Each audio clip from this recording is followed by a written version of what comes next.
پارہ نمبر 4۔ اس کے شروع میں بیان فرمایا کہ اللہ کے راستے میں خرچ کرو تو اپنی محبوب اور پسندیدہ چیز خرچ کرو۔ پھر بیت اللہ، کعبہ، بیت الحرام کی خصوصیات اور فضیلت کو بیان فرمایا۔ اس زمین پر سب سے پہلی عبادت گاہ یہ کعبہ ہے۔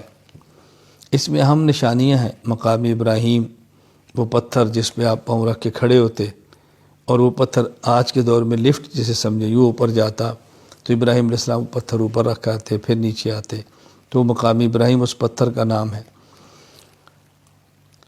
وہاں زمزم، وہ پانی جو حضرت ہاجرہ کے بیٹے حضرت اسماعیل کی وجہ سے نکلا تھا، معروف ہے، سب جانتے ہیں، شفا کا پانی ہے، اللہ بار بار پینے کی توفیق عطا فرمائے۔ حتیم کا ذکر ہے۔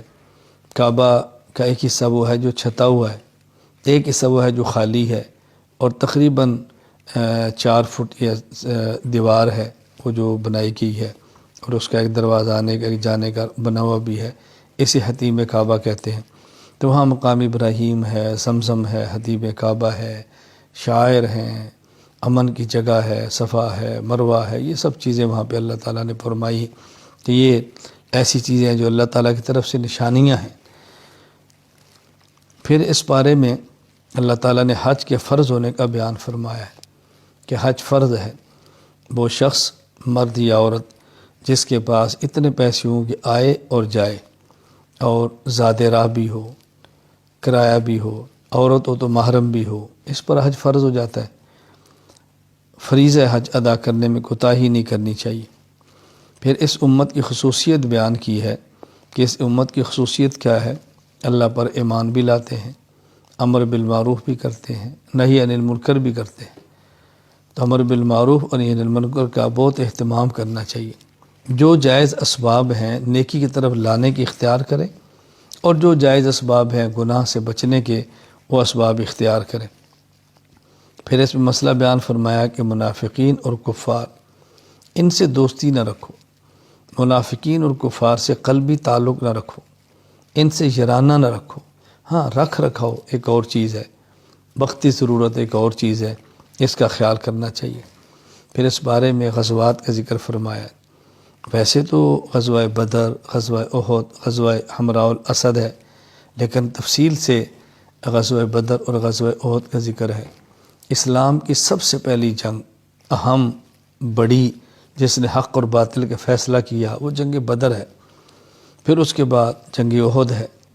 تو ان غزوات کا تذکرہ فرمایا، اور ان غزوات کے ذکر کرنے کا بنیادی مقصد بھی یہ ہے کہ اسلام جہاد ہی سے غالب ہوتا ہے، اسلام جہاد سے غالب ہوتا ہے۔ تو غزوات کو تفصیل سے بیان فرمایا ہے۔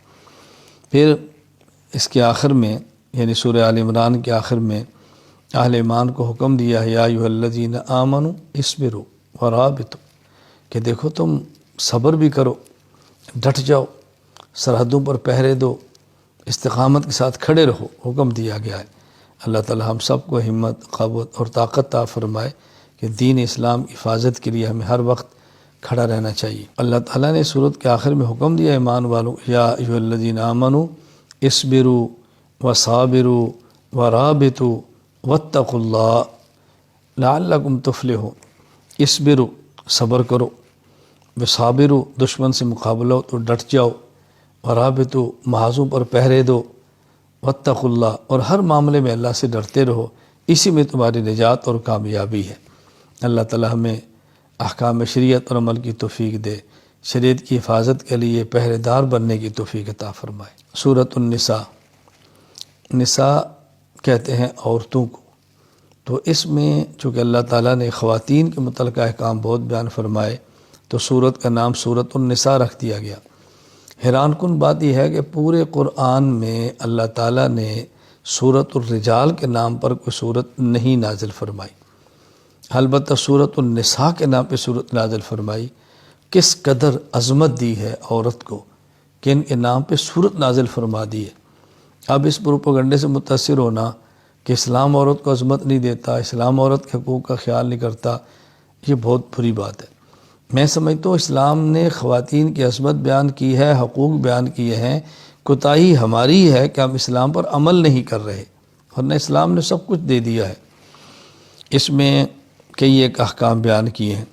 ایک مسئلہ بیان کیا تعدد ازواج کا، یعنی ایک سے زائد نکاح۔ یہ بات ذہن نشین فرما لیں، ایک سے زائد نکاح کرنا جائز ہے، ضروری نہیں ہے۔ اگر اس شخص کے پاس ہمت، طاقت ہو، اسباب ہوں، عدل کرتا ہو، تو ایک سے زائد شادیاں کرنے والا ایک شادی کرنے والے سے افضل ہے، جس میں کوئی شک نہیں ہے۔ لیکن حقوق ادا نہ کرے تو مواخذہ بھی بہت سخت ہے۔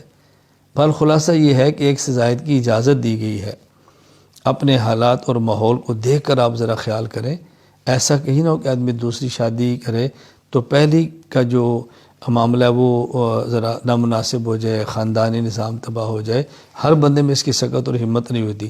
خیر، تعدد ازواج کا مسئلہ بیان فرمایا ہے، پھر میراث کا مسئلہ بیان فرمایا ہے، وراثت کے اصول بیان فرمائے ہیں، کس کو کتنا حصہ دینا اس کا ذکر فرمایا ہے، محرمات کو بیان کیا ہے، یعنی کس سے نکاح کرنا جائز ہے، کس سے ناجائز ہے، کس سے حرام ہے، اس کا ذکر فرمایا۔ یہ بات یہ نشین فرما لیں، نکاح کے حرام ہونے کے بنیادی طور پہ 3 اسباب ہیں۔ نمبر 1 نسب، یعنی خون کے جو رشتے ہیں۔ نمبر 2 رضاعت، جو دودھ پینے سے رشتے ہوتے ہیں۔